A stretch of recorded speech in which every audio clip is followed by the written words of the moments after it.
Usually when we talk about a coming-of-age television show, there is this incredibly powerful, entirely unspoken contract signed between the creators and the audience. Oh, absolutely, like an emotional safety net. Exactly. It's a guarantee of insulation. The characters on screen might go through absolute unmitigated hell. They might deal with heartbreak or severe addiction or profound betrayal. Right.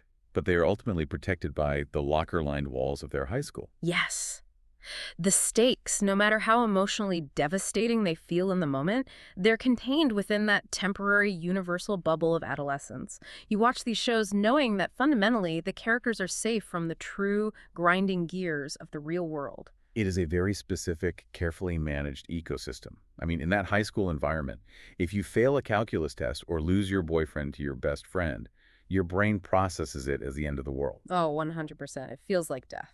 Right, but the actual literal world is not going to break your legs over it. The danger is emotional, it's psychological, and social. It is rarely mortal in a cold, bureaucratic sense. But what happens when that beloved, insulated show ages out of high school? What happens when it takes those fragile, deeply flawed teenagers and just crashes them headfirst into the brutal, high-stakes, unforgiving machinery of the adult world? Well, you get a fandom in absolute chaotic freefall. That's what happens. You really do. You get an audience staring at their screens, entirely unprepared for the safety nets to be cut. For you listening, you are watching a fandom grapple with a $50,000 floral arrangement on one side of a room and violently amputated toes on the other. It's an insane contrast. It really is. Yeah. So today we are pulling apart the digital wreckage of Season 3, Episode 3, titled The Ballad of Paladin. We have this massive stack of real-time reactions, specifically the live and post-episode discussion boards from April 26, 2026. Which are just fascinating to read through. They are. We want to understand why fans are actively mourning what they are calling the Riverdale-fication of their favorite show. We are looking at a community reeling from this highly controversial narrative shift orchestrated by Sam Levinson. Right. They are grappling with missing characters, overwhelming debt, and a jarring absence of the aesthetic they fell in love with. And if you just look at the raw data of these reactions, the emotional whiplash is staggering. Oh, yeah. Staggering is the perfect word for it. We are navigating a landscape where the viewers are experiencing genuine grief, intense frustration, and bewildered awe, all within the span of a 60-minute broadcast. Yeah, going from the poetic, drug-fueled dreamscapes of the first two seasons to the bleak, violent, consequences-driven reality of this third episode. It has created a dense, muddy, and wildly fascinating psychological space for us to unpack in this deep dive. Let's start right there, actually, with this overwhelming sense of friction. Before we even look at the specific wild plot points of this wedding from hell, we really need to establish the new atmosphere these characters are breathing in. The world itself has fundamentally shifted. Yes, because looking through these reactions, the overall tone of the show was the single biggest point of contention for you, the viewers. It's not just that the plot changed. No, it's that the underlying physics of the universe changed. Exactly. There is this sentiment that kept echoing across the forums. It was perfectly summarized by one user who simply wrote, quote, "High school ended, then shit got real." Which perfectly encapsulates the tonal dissonance the audience is fighting against right now. I mean, for 2 seasons, the viewers were conditioned to accept a heightened, almost dreamlike frequency. Right, it was teen angst elevated to high art. Exactly. But now, the viewers are citing this rapid jump into unbelievable nonsense. They're using this concept of Riverdale-ification. Which is such a specific, biting insult in the TV community. It really is. For those listening who might not be familiar with the term, it refers to another immensely popular teen drama that started out relatively grounded in small-town high school murder mystery. Right, like normal teen mystery stuff. Yeah, but eventually it spiraled so far out of control that it incorporated literal magic, parallel universes, and superpowers. So by invoking that specific term, the fans are basically accusing this show of abandoning its emotional realism for sensational, unearned, and ultimately cheap plot mechanics. They're saying, you broke the rules of the world you built for us. And what's really fascinating is that the fans are pointing out that it is not just the plot mechanics throwing them off. It is the actual sensory experience of watching the show. Oh, the music. You have to talk about the music. One of the most glaring, repeated observations from the sources is the complete absence of Labyrinth's music. The forums are just full of people pointing out that Without his sweeping, ethereal score, the entire tone of the series feels naked. It feels hostile. It completely alters how you digest the visuals. I want you to imagine this for a second. It's like returning to your childhood home. The layout is exactly the same, the wallpaper is the same, the smell of the wood is the same, but every single piece of furniture has been bolted to the ceiling. That is a terrifying image, but yeah, it fits perfectly. Right. It is technically the same place, populated by the same people, but it is completely nauseatingly disorienting. So disorienting. So looking at this outrage, I have to wonder, is it the introduction of hitmen and cartel debt that is actually bothering the fans? Or is it just the missing sensory blanket of that familiar music that makes the new reality feel so incredibly harsh? That is such a good question. If the exact same scene of a guy getting beaten up played out with a beautiful gospel choir behind it, would the fans still be calling it Riverdale-ification? See, that is the crux of the issue, because the plot and the sensory experience are inextricably linked here. In the earlier seasons, the music acted as a profound psychological buffer for the audience. It did so much heavy lifting. A tremendous amount. It made the trauma feel cinematic, poetic, and even beautiful in a tragic, romantic way. It gave the characters suffering a sense of grandeur. Yeah, it almost romanticized their bad choices. Exactly. So taking away that specific musical identity completely strips away the romance of the trauma. Without the music telling you how to feel, you were just watching teenagers ruin their lives in silence. Just raw, uncomfortable silence. And that brings us to exactly why viewers are rejecting this transition so hard. Too many of them, moving from the poetic tragedy of high school heartbreak to the stark, ugly, silent reality of extreme adult debt and mobsters, feels completely unearned. It feels jarring, almost punitive, like the show is punishing them. Yes, but to others, and you see this heavily debated in the threads as well, this is the exact brutal reckoning of growing up.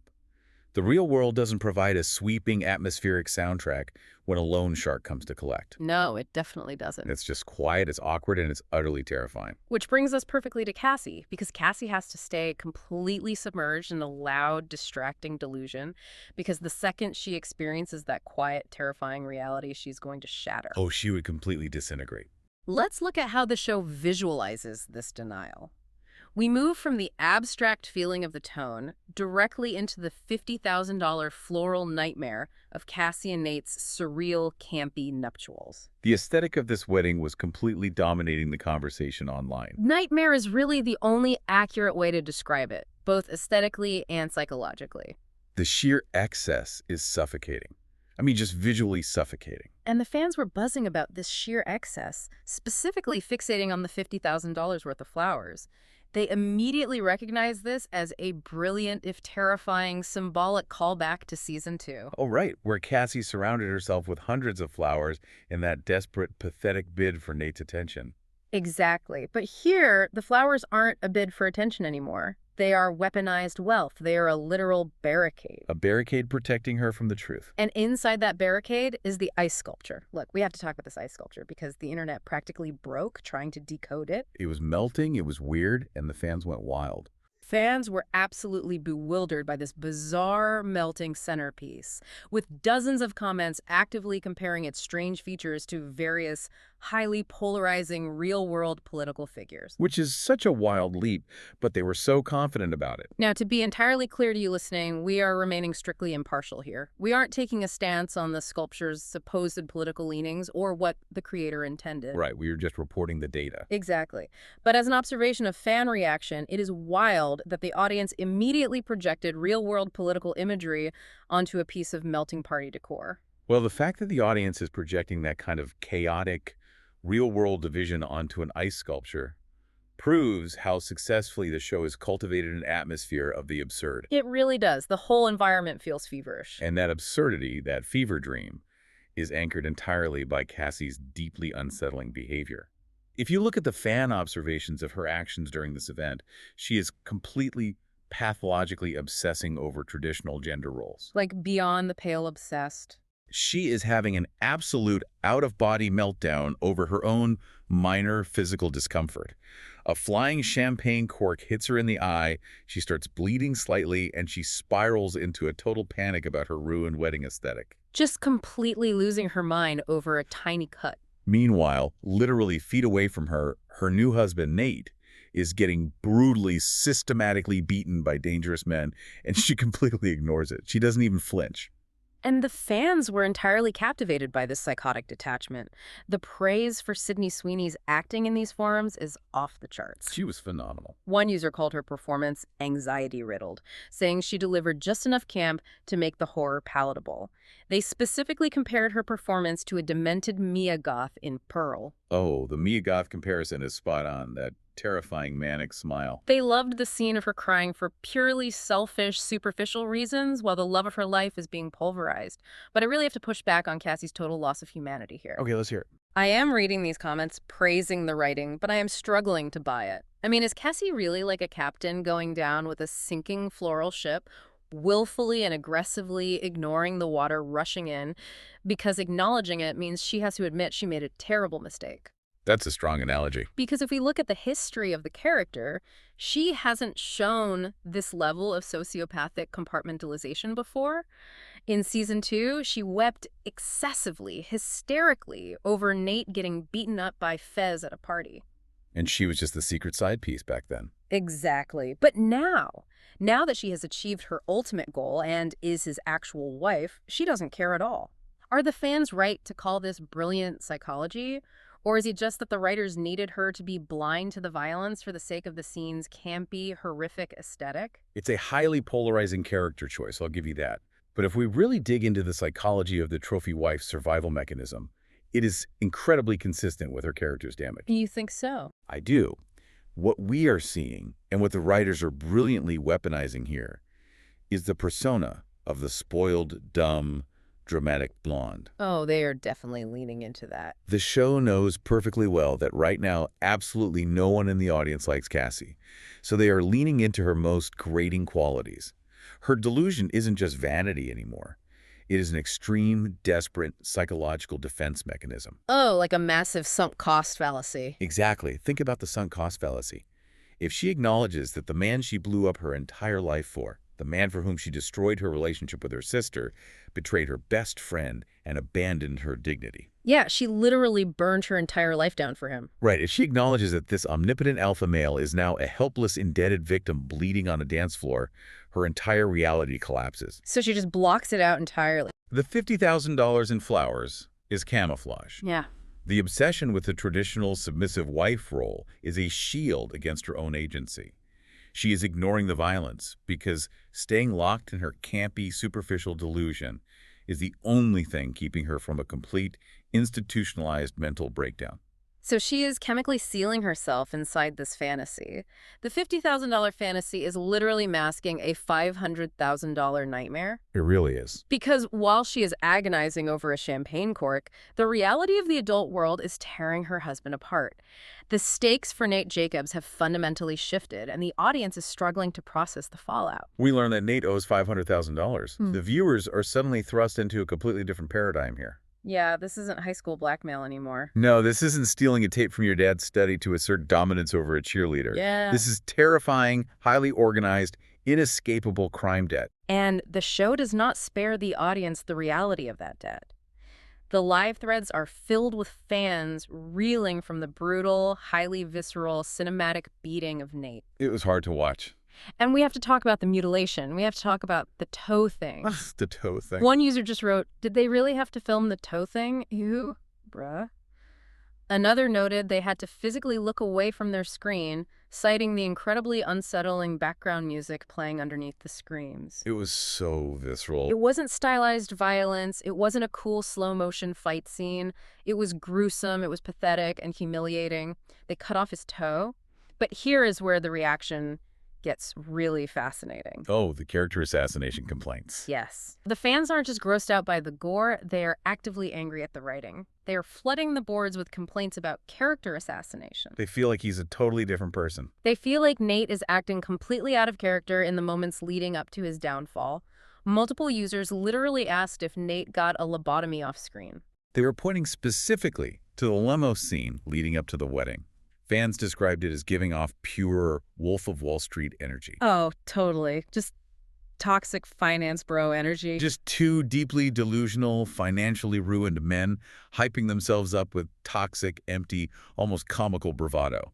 It completely lacked the cold, calculated, terrifyingly quiet psychopathic control that defined Nate Jacobs in the first 2 seasons. Right. He used to be so quiet and scary. He was acting like a bumbling frat boy rather than a menacing mastermind. And the fans noticed that contrast immediately because the only time they felt they saw the old Nate was during a very brief, tension-filled reunion with Jules earlier in the episode. That scene was intense. One user pointed out that Jacob Elordi locked in so hard for that single scene, returning to his menacing pre-lobotomy self for about 2 minutes of screen time before reverting back to the pathetic guy in the limo. It's like he snapped back into his old self for a second. Exactly. I'm looking at these comments about Nate acting like he got a lobotomy, and it makes me wonder, as a viewer, I didn't feel satisfied watching him get beaten up. I felt cheated. Cheated out of a proper villain defeat. Yes. I felt like the show broke a fundamental rule of storytelling. If you take a calculating, terrifying antagonist and reduce his intellect to zero, if you break the villain's brain before you break his body, you completely rob the audience of the catharsis of defeating a mastermind. You're just beating up an idiot at that point. Right. You aren't watching a brilliant bad guy get outsmarted. You are just watching a pathetic, dumb guy get tortured. Doesn't that break the psychological contract with the viewer? It entirely subverts the traditional revenge narrative, which is exactly why the audience feels robbed. If we look at how television typically dismantles villains, the most satisfying downfalls occur when the villain retains their full intellect and agency, but is simply outmaneuvered by a superior force or by their own hubris. Yeah, the audience wants a battle of wits. But if we connect this massive debt to the broader theme of the season, the writers are making a very specific, grounded point about the limitations of teenage tyranny. What do you mean? Nate's high school toolkit, his physical intimidation, his emotional manipulation, his locker room dominance, is completely useless against adults who do not care about his social standing and who will simply cut off his appendages for unpaid debts. Oh, wow. Yeah, that puts it in perspective. But you see why the fans are so incredibly frustrated. They want to hate Nate for who he was. They want the cold, calculating monster who terrorized Maddie and Jules to face his comeuppance. They want justice against the monster, not the frat boy. Right. They don't want this new, bumbling, lobotomized version who feels like a completely different person. The satisfaction of a villain's defeat is entirely dependent on the villain remaining a threat right up until the final blow. So by making him incompetent first, they ruin the payoff. It's exactly. By stripping Nate of his terrifying competence before breaking him physically, the show denied the fans their righteous vengeance. The show is basically telling the audience, the real world doesn't care how scary you were in high school. To a cartel, you are just a number on a ledger. You are just a number on a ledger. That is chilling. And it completely reframes the entire wedding, because while Nate is reduced to a bloody ledger entry, the people who used to fear him are sitting in the pews, entirely oblivious to his downfall. The exes and the sisters. Yeah, let's look at how they are processing this chaotic event, starting with the deeply tragic irony of Maddie Perez. Maddie's presence at this wedding is a masterclass in the cruelty of subjective reality. The live threads heavily discuss her wistful, highly emotional state throughout the ceremony. It's just so sad to watch her. The audience is watching her watch the man who abused her marry her former best friend, and the atmosphere around her is suffocatingly melancholic. And the fans pinpointed a specific, devastating trigger for this melancholy Nate's mother. Apparently, Nate's mother delivered a low-blow speech during the reception that deeply, visibly affected Maddie. Yeah, the cameras really linger on her reaction there. But the ultimate irony, the thing that had the Reddit threads absolutely buzzing and creating hundreds of spin-off discussions, was pointed out by a user named deadmoth98. Such a great observation from that user. They noted that Maddie left the wedding early. She walked out of the venue right before the violence started, right before the crushing cartel debt was revealed, right before the toe was severed. She missed the whole downfall. She left the property thinking that Cassie had won. She walked out into the night entirely believing that Cassie had secured the perfect, wealthy, invincible trophy wife life that Maddie had always envisioned for herself since she was a little girl. And then deadmoth98 dropped that amazing quote. Yes. As deadmoth98 brilliantly summarized the situation, quote, "The grass is greener near the septic tank." It is a devastating piece of dramatic irony. We, the omniscient audience, know that Cassie is stepping into an inescapable nightmare of extreme debt, violence, and likely criminal complicity. But Maddie has no idea. Maddie only sees the $50,000 in flowers. She only sees the pristine white dress. She's entirely insulated from the horror. It is exactly like leaving a movie theater right before the monster shows up, walking to your car, and thinking you just watched a delightful romantic comedy. Maddie's entire worldview is based on missing the final act. That's a perfect way to put it. And the fans are taking this dramatic irony and sprinting with it.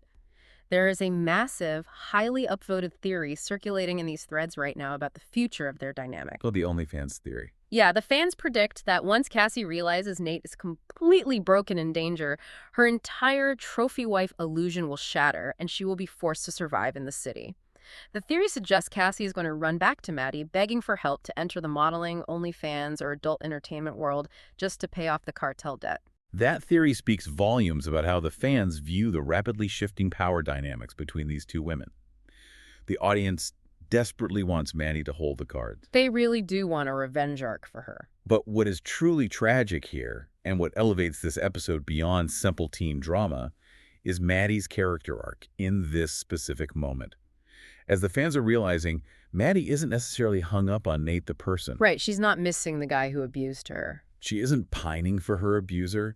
She is mourning the life that Nate could have given her. She is being forced to live a life completely removed from the opulent, carefree, financially invulnerable existence she was promised. So she's mourning the safety of his wealth. Exactly. She's not mourning the boy, she's mourning the safety. And the profound tragedy is that she is completely unaware that the wealth was a total illusion. She is crying over a fantasy that was fundamentally bankrupt. Wow. And while Maddie is mourning a bankrupt illusion, we see Lexi, who is somehow still trapped in her own passive existence, just watching everyone else's lives unfold from a safe distance. Lexi is so frustrating in this episode. The fans were quick to point out the frustration of Lexi's trajectory.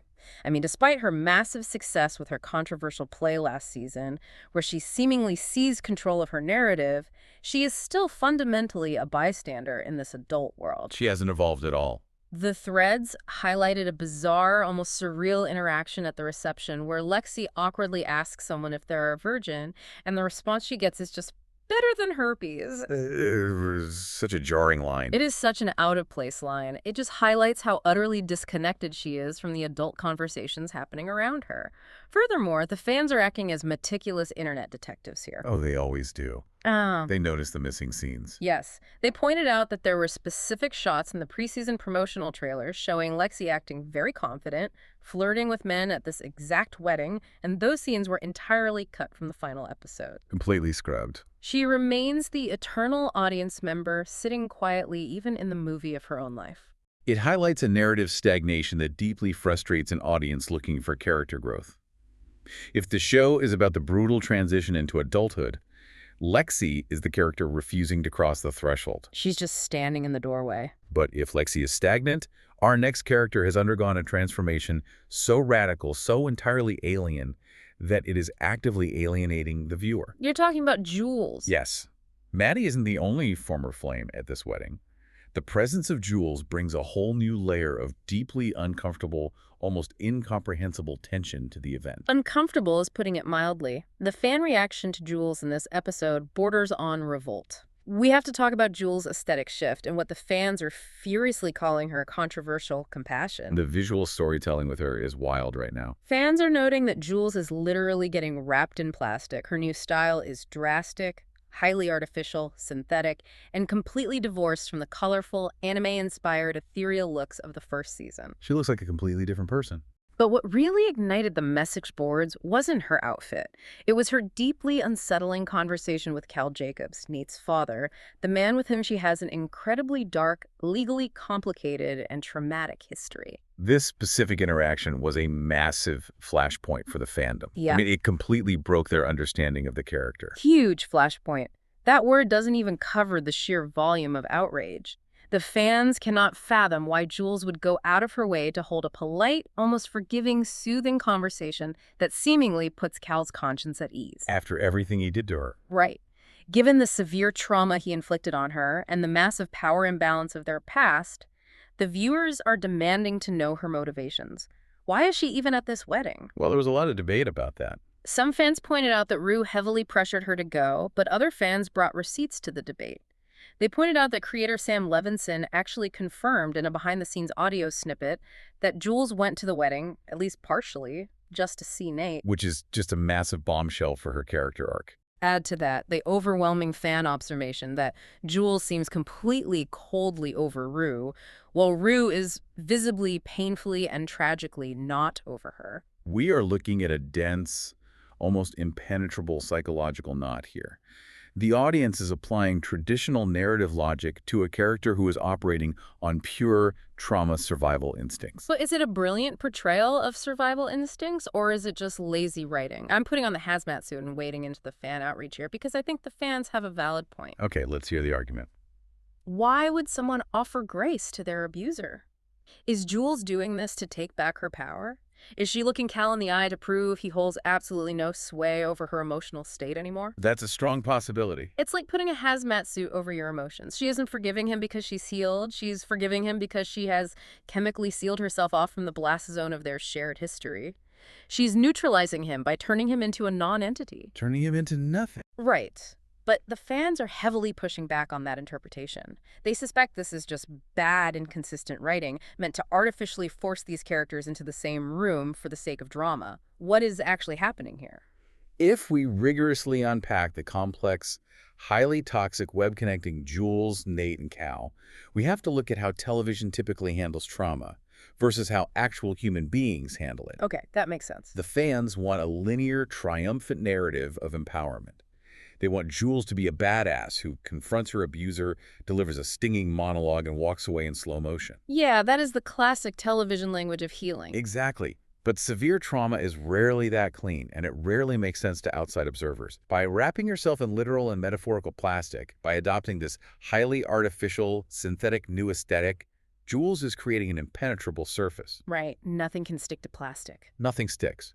Her baffling interactions, her willingness to soothe Cal, her seemingly irrational desire to see Nate, these signify a character who has completely, violently untethered herself from her own past. So she's just floating away from it. She is floating above the trauma by refusing to engage with it on the terms the audience expects or the terms her abusers expect. Right. She is essentially saying, the person you hurt no longer exists. Wow. She is leaving the gravity of her history behind. And by extension, because Rue is inextricably tied to that history, she's leaving Rue completely in the dust. And as Jules floats away, entirely untethered in her plastic armor, we are forced to look at the people she left behind, sinking into the mud. The contrast is so stark. Because far away from the bright, blinding lights, the campy drama, and the $50,000 floral arrangements of Cassie's delusion, the true darkness of Season 3 is lurking on the periphery. As we sift through the final sections of these Reddit threads, we have to talk about the characters trapped in the cold reality of the adult world. Rue, Fez, Bishop, and Paladin. Yes, this is the exact point in the episode where the show violently fractures into two entirely different, incompatible genres. It really does feel like two different shows spliced together. Let's start with Rue. The reaction threads are incredibly heavy with this ominous, suffocating, inevitable energy surrounding her character. The fans are hyper-aware that she's finally, inexorably about to get arrested. The consequences are finally catching up. The stakes of the adult world have completely caught up to her, and a massive vocal portion of the fan base is actively predicting that she will die this season. The armor of being the narrator is cracking. It is a terrifying prospect for the fans. But the moment that truly broke the live discussion thread, the moment that stopped the jokes and the outrage cold, was the heartbreaking phone call between Fez and Rue. The meta-context of that single scene is monumental. It is impossible to analyze that scene purely within the confines of the fictional narrative. It is entirely impossible. The fans picked up on it immediately, and the tone of the thread shifted from cynical critique to profound sadness. The whole vibe of the forum changed. One user, Slut for Buttermilk, pointed out that when Rue says she misses Fez a lot, the cadence of her voice changed. It didn't sound like the fictional character Rue talking to the fictional character Fez. It was too real. It sounded exactly painfully like Zendaya, the actual human actress, mourning the real-life passing of her friend and co-star Angus Cloud. Another user noted that her eyes were visibly teary, brimming with a grief that felt entirely unscripted by the end of the call. It's hard even talking about it. And this brings up a massive philosophical question about how we consume media. I want you to truly reflect on that blending of reality and fiction.